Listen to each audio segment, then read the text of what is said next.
As I said, a very special welcome to First United Methodist Church. We're aware that many of you have come from not just Evanston and not just Illinois, but from many of our neighboring states, and we thank you for making this trip to hear Dr. Borg this evening. Let me get started now by welcoming you formally to the beginning of what we hope is a long series of lectures here at First United Methodist Church. We're calling this series In Search of Belief. And we're inaugurating it with this talk by Dr. Borg, and we're hoping in the future to bring other theologians, philosophers, ethicists, social activists to the church to address current issues at the intersection of religion and life. It's now an extremely great honor and very thrilling to be able to bring to you Dr. Marcus Borg.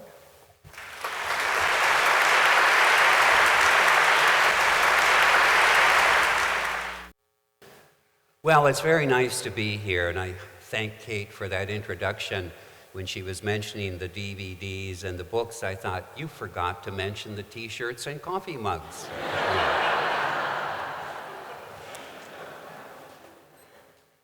Well, let me begin by saying that it's very nice for me to be here with you.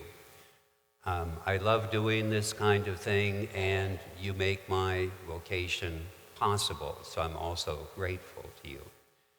And I want to thank this church and its staff and the committees for all the work involved in putting an event like this together. So I'm going to ask you a series of questions to which the appropriate response is a raising of hands.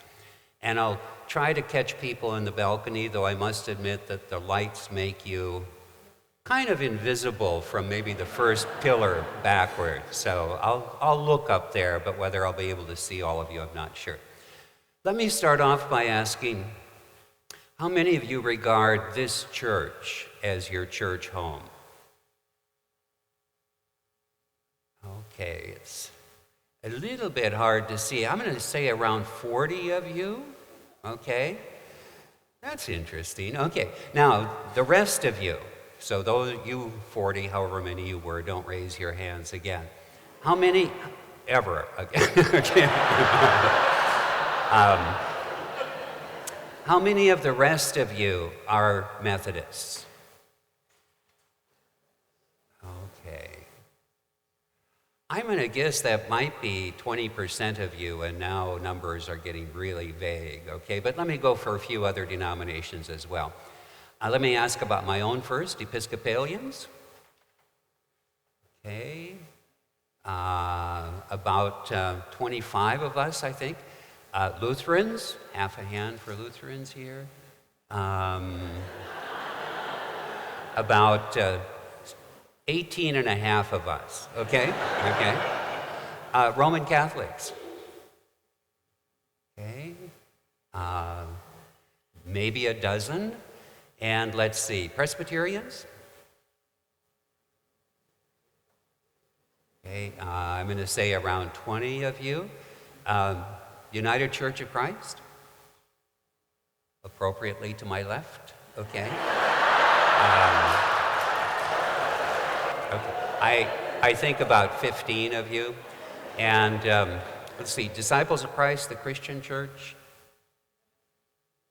Okay, maybe about 10, okay. Hey, I can see better when I do this. I feel like Lewis and Clark or something. Anyway, I'll try not to be too silly about this. Baptists, okay.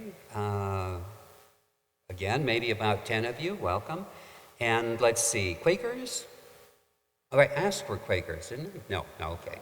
About 10 of you. Unitarian Universalists. In the balcony, of course. All right. If you had been a Quaker, I would have said, keep quiet. Okay. Okay, half a dozen of you, and I might be way under on that.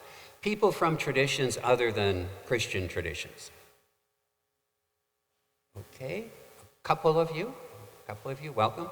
And let's see. Oh yes, the category that Jack Spong has taught us to use and think about. Sounds like a joke when you first hear it, but it's people who grew up in the church, left, and aren't sure you're back. The Church Alumni Association is what he calls them. Okay, we have probably more than that, actually, but we have at least half a dozen. And of course, you all are still eligible for the Alumni Fund. Okay, I'm almost done with questions here, and then we'll get underway. How many of you have heard me before in person? Oh, okay. Maybe 10% of you, maybe 15% of you. How many of you have read my book, The Heart of Christianity? Okay, maybe even a quarter of you. Well, that's interesting. Let me tell you why I asked that question. A writer always puts his best stuff in print. One would be an idiot not to. And then once it's in print, the question becomes, is it okay to still go around talking about it? I've often thought Jesus was fortunate to have been executed before the Gospels were written. I mean, think if he had come into a town when those manuscripts were already out there and told them the parable of, the prodigal son, and they would nod and smile, and they say, that's very nice, but we know that one. Do you have anything new? Well, for those of you who have read The Heart of Christianity, this will be familiar, but it's packaged differently, and I still think it's the most important talk that I give. Okay, almost ready to get underway here. As I make the transition to my lecture tonight, I want to begin by acknowledging that, as is obvious, today is the 40th anniversary of the assassination, the killing of Martin Luther King. Indeed, this evening is itself the more precise anniversary. And so I want to honor his life and death simply by acknowledging it and acknowledging all that he meant to us and can still mean for us. So it is in his memory that I want to offer up a prayer from St. Augustine. Don't look for any particular correlation between the prayer and Dr. King's life, but I think it's one that he would have loved himself. And it's a brief prayer, only 7 lines long, so I'm going to read it to you twice. I sometimes think we hear poetry in certain kinds of prayers, as long as they're not 5 minutes long, better the second time through. So we go back to about the year 400, some 16 centuries ago, to these words from St. Augustine.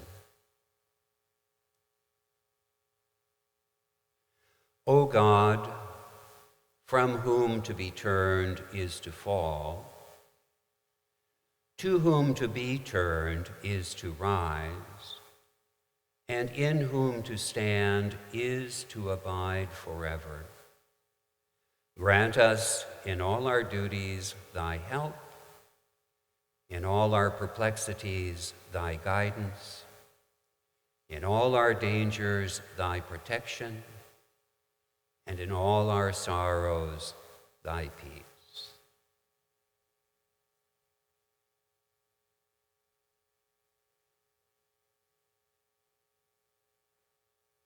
And again, O God, from whom to be turned is to fall, to whom to be turned is to rise, and in whom to stand is to abide forever. Grant us in all our duties thy help, in all our perplexities thy guidance, in all our dangers thy protection, and in all our sorrows thy peace. Through Jesus Christ our Lord. Amen.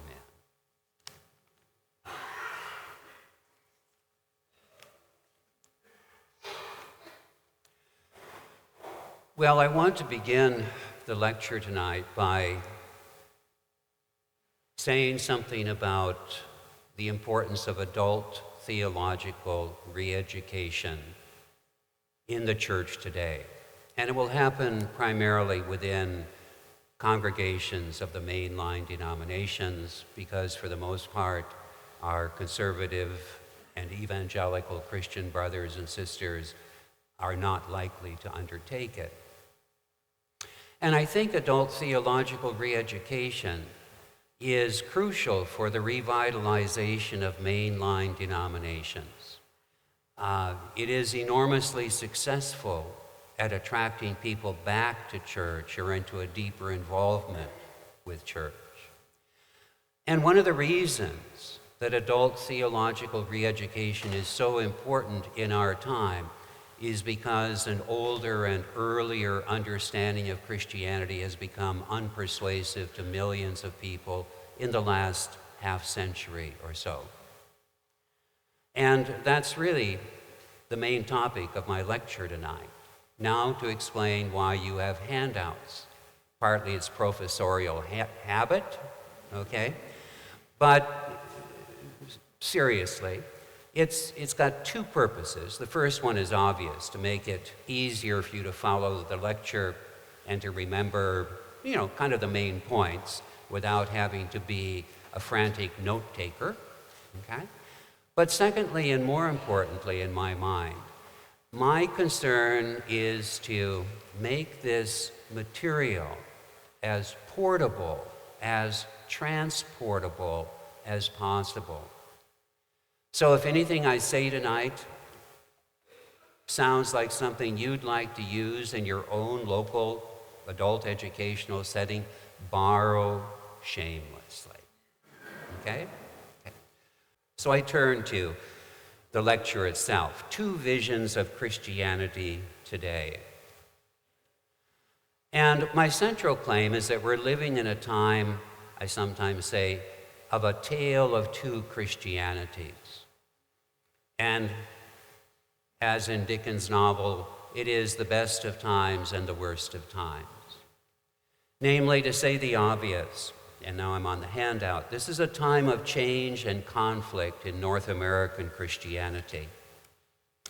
Within most of our major denominations, at least the mainline denominations, but also between mainline Christians and our more conservative Christian brothers and sisters. It's a time of change and resistance to change. This division, of course, is both theological and political. The great divide is between the Christian right and progressive Christianity, to give the other end of the spectrum a name, with, of course, many Christians in the middle. So I turn to part one of this talk, seeing the differences between these two visions of Christianity. And I speak of these differences with the language of paradigms. A paradigm is a way of seeing a whole. It's a comprehensive way of seeing. A paradigm shift is like the shift from a Ptolemaic view of the universe to the Copernican view of the universe. Both are ways of seeing the movements of the heavenly bodies, but the Ptolemaic paradigm put the earth at the center and understood the movements of the heavenly bodies in relationship to a stationary earth at the center. And by golly, it worked pretty well. You can even predict eclipses of the sun and the moon within Ptolemaic astronomy. But then, of course, that got replaced with the Copernican view. Now the sun is at the center of what has become a solar system, and the movements of the planets are understood in relationship to an Earth that also moves around the sun. Now you all know that, but I use it to illustrate what a paradigm shift is. And very interestingly, it's not only a comprehensive shift in the way the whole is seen, but the shift itself affects how the particular bits and pieces are seen. The movements of the heavenly bodies, the data is still there, but they look different because of the shift in paradigms. So my central claim tonight is that we find two primary paradigms within American Christianity today, two primary visions. Now, to reduce the multiple forms of American Christianity to two is, of course, a grand simplification. And like all grand simplifications, it risks, I suppose, stereotyping. But let me call on Einstein as an authority here. Einstein once said, everything should be made as simple as possible, but no simpler. And then he went on to add, anything that can be put in a nutshell probably belongs there. So I turn now to the tabular comparison on your handout. The two columns, let's see, your left-hand column. The left-hand column is what I will be calling an earlier Christian paradigm. The right-hand column, an emerging Christian paradigm. And about each of the subjects in the column, I could probably talk for a half hour or more. So I'm going to watch myself very carefully and try to speak almost in telegram-like messages about each of these characteristics. Do people even know what telegrams are anymore? We do, of course. And my reason for presenting this as a kind of tabular comparison, you could say a tabular contrast, is both to help us understand our more conservative Christian brothers and sisters better, but also perhaps to understand ourselves better, to give voice to what perhaps many of us already think. So there's possible self-understanding in this as well as other understanding. So, to turn to the comparison.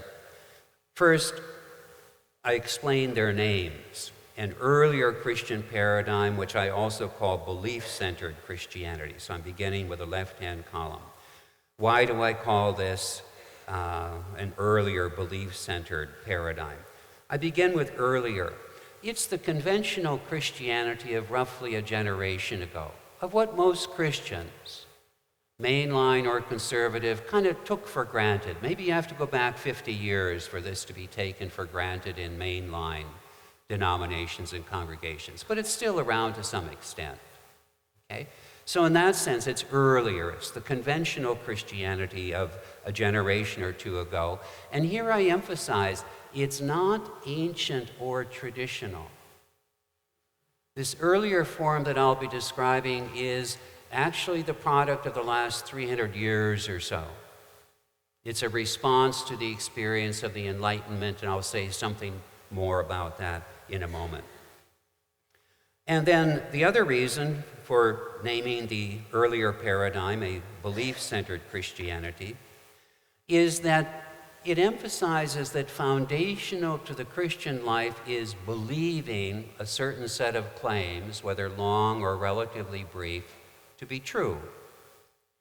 And thus, within this paradigm, faith is most often understood to mean believing. Now, to go to the other column, which I call an emerging Christian paradigm or transformation-centered Christianity, and again, to explain why these names. Emerging, it's been emerging for a long time, again, roughly for 300 years or so, but over the last couple decades has become a grassroots movement within the church and among clergy. Transformation-centered, it's basically that Christianity is not so much about believing, but it's more a path or a way of transformation. And for this understanding, faith is not primarily believing in a set of claims, but believing means a deeper and deeper centering in God. And that's the meaning of faith, this deeper and deeper centering in God. Now, to continue the comparison, left-hand column, the earlier paradigm was centered in the afterlife. I grew up in a mainstream conventional Lutheran home. Nothing weird about it. And yet, the understanding of Christianity that I had taken in by age 10 or so had the afterlife as such a central element that if you'd been able to convince me at the end of childhood that there was no afterlife, I would have had no idea why I should be a Christian. It was that central. And we still see this in questions like, where will you spend eternity, and things like that. Okay? And I'm not mocking it, I'm just naming it. The right-hand column, the emerging Christian paradigm stresses transformation in this life. It's therefore, to that degree, centered in this life, in what happens before death. And there's no denial of an afterlife in that. It's simply saying that's not primarily what this is about. The afterlife is up to God. This life is about the transformation of ourselves and the transformation of the world. Back to the left-hand column. The earlier Christian paradigm emphasized requirements and rewards. And it did this no matter how much it might have used the language of grace. This emphasis upon requirements and rewards flows directly out of the emphasis on the afterlife. Think about it for a moment. Many of you have, I know. But if you make the afterlife central, it doesn't seem fair to most people that everybody gets a blessed one regardless. You know, where's the motivation in that? And so there must be something that differentiates those who do get a blessed afterlife from those who don't. And that something is either the inscrutable will of God, double predestination, which even the Presbyterians let go of in 1907, I believe it was, or that something has got to be something we believe or do. And so this earlier Christian paradigm emphasized some mixture of believing the right things and behaving in a certain way, that's the requirement, as it were, for salvation. The emerging Christian paradigm, to go to the right-hand column, doesn't emphasize requirements and rewards, but relationship, a deepening relationship with God and the transformation that that relationship brings about. Back to the left-hand column, the earlier Christian paradigm commonly spoke of Christianity as the only way of salvation. You know, I am the way, the truth, and the life. No one comes to God but by me.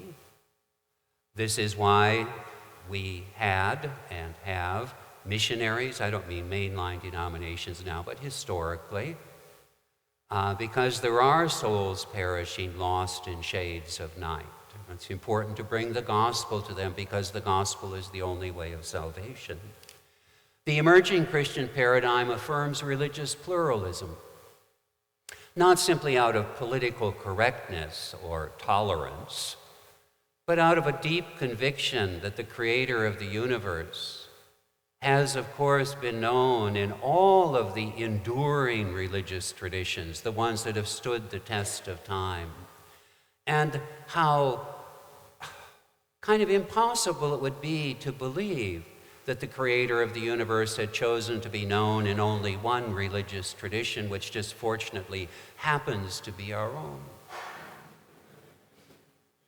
The earlier Christian paradigm was literalist or semi-literalist in its understanding of biblical language and perhaps creedal language as well, Christian language generally, and that will be the topic of my first talk tomorrow. The emerging Christian paradigm moves beyond literalism to metaphor, and I'll say more about this soon.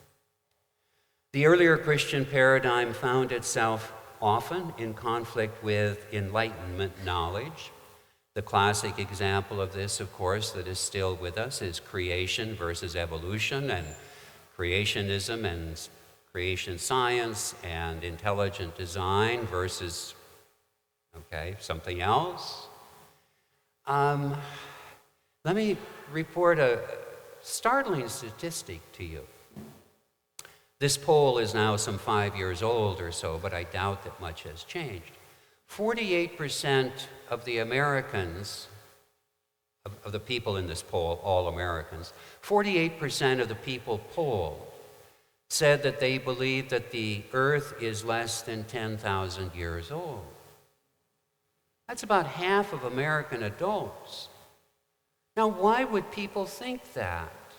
I don't think it's because of invincible ignorance. I don't think that they've never heard of any other way of looking at it. I think it's